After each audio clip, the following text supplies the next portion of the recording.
All right, y'all, good morning. It is Tuesday, October 14th, and we're taking a look here at your Reason 1 body paragraph structure. This is going to be pretty much identical to the structure from Bracket Challenge 1 for your first Reason body paragraph. Let's just take a quick look back at what we've already looked at. In the introduction, we talked about painting the picture, naming the moment, and your thesis statement. Okay, when you look at that thesis statement, let's see if I can bring it up here on the screen. If you're in period 1, 2, it's going to have at least one reason. The second one is optional. So it could say the gas-powered car has positively impacted the daily life of human beings and their leisure time, period. If you want to stop there, or if you want to do an extra one, you can add a second reason, while negatively impacting the environment, period. Okay. If you're in period 3, 4, 5, and 6, you have to have two reasons at least, or you can add the third if you'd like. Okay. So for reason 1 body paragraph, you're going to focus on the first reason in your thesis. For mine, it was the gas-powered car has positively impacted the daily life of human beings and their leisure time, which means vacation, relaxing time. Okay. Coming down here, before we get to that paragraph, we had our background paragraph. I chose the gas-powered car, and so this entire paragraph, which you see is all in purple, it's all paraphrased. I used this website. I took a look at the timeline, and I'm giving you the background, the timeline of my event.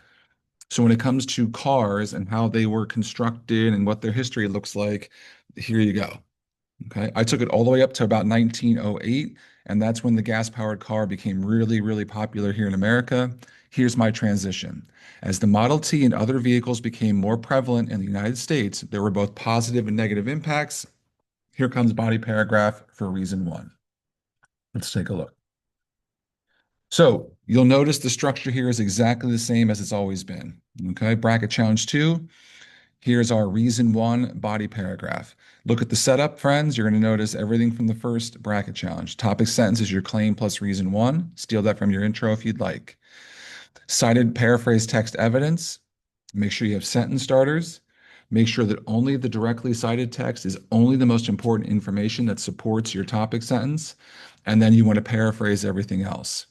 Then you want to go for that connection outside the text. You have three parts, your two-step transition, your connection to outside the text, and how that connection relates back to the cited text, and then your concluding sentence.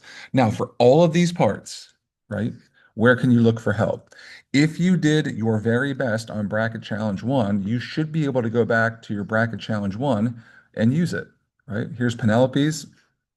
Here's her body paragraph 1 from last time. Participation awards are a significant part of a budding child's life because they build a child's self-esteem. Obviously, this topic sentence doesn't work anymore. We're not talking about participation awards, but it is her claim plus her first reason. Okay, it is her claim plus her first reason. Okay, then her cited paraphrase text, you can see sentence starters. In purple, you see this paraphrasing. In blue, you see her directly citing with the website, then a period.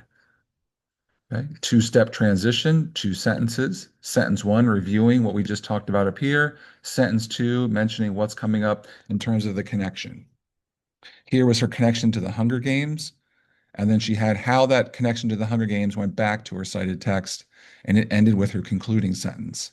Same setup in bracket challenge 2, same exact setup. Okay, let me take you and give you a peek at what I did. So let me go back up to week 7 here. So let's go to my body paragraph for reason 1. The gas-powered car has had a positive impact on the daily life of human beings, particularly when considering their leisure time. That's my focus. Here's my cited paraphrase text. With the invention of the gas-powered car, people who lived in more urban areas could escape to the countryside. The text continues that this also applied to those in rural areas who wanted to travel to the big cities where they could access further types of entertainment. Further, the invention of the gas-powered car also led people from all areas to gain access to fast food restaurants, amusement parks, and hotels. The website ncpd.org states that the automobile gave people more personal freedom and access to jobs and services. So this entire paragraph, looking just like my first bracket challenge with sentence starters in orange, paraphrasing in purple, and my direct text evidence in blue, is all proving that the gas-powered car had an impact positively on how people enjoyed their leisure time, which mean like vacation and relaxing. Okay. Two-step transition. The above text highlights the numerous positive impacts of the automobile on people and their leisure time. And then second part, these types of impacts had real life significance in the early 1900s here in rural America. And what I did is I came up with a connection that this is an imaginary story, right? I didn't connect to a book or anything like that. Listen, if I had read Gone with the Wind, and that was from the rural 1900s in America, maybe I could have connected to that, right? Maybe you have a book in mind or a story you read that relates back to your text. You could use it. I didn't, so I made up something. Imagine being a family of four who live in a rural area. In the early 1900s, this meant limited access to entertainment and more culturally rich activities. With the introduction of the automobile, families now have the opportunity to explore the diverse and entertaining big cities. This could mean the ability to see plays or movies, to eat at different types of restaurants, and even the ability to visit different types of art exhibits or even sporting events. So I tried to connect an imaginary family back to the evidence that I had here, which shows how gas-powered cars were a positive impact on a family's leisure time. Is it a great connection? It's pretty weak. Again, when you have to make up a story, that's always the weakest type of connection. If I sit and think a bit more, maybe I can come up with something here.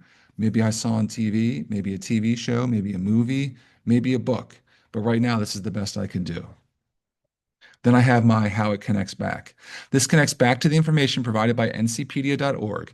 Just as was found at the website, the story of the family from 1900 shows how vital the gas-powered car was to rural families in America. And then my concluding sentence can be the same as my topic sentence if I'd like. All right, so that is my first body paragraph two, but for my first reason here in this new paper. Okay. Don't forget, my example has been posted for you in Classroom. Here it is in all class periods. My example is right here. I'm going to put it also in the slideshow for today. Everything you need is in here. The videos are here to help you. All right, guys, let's get after it.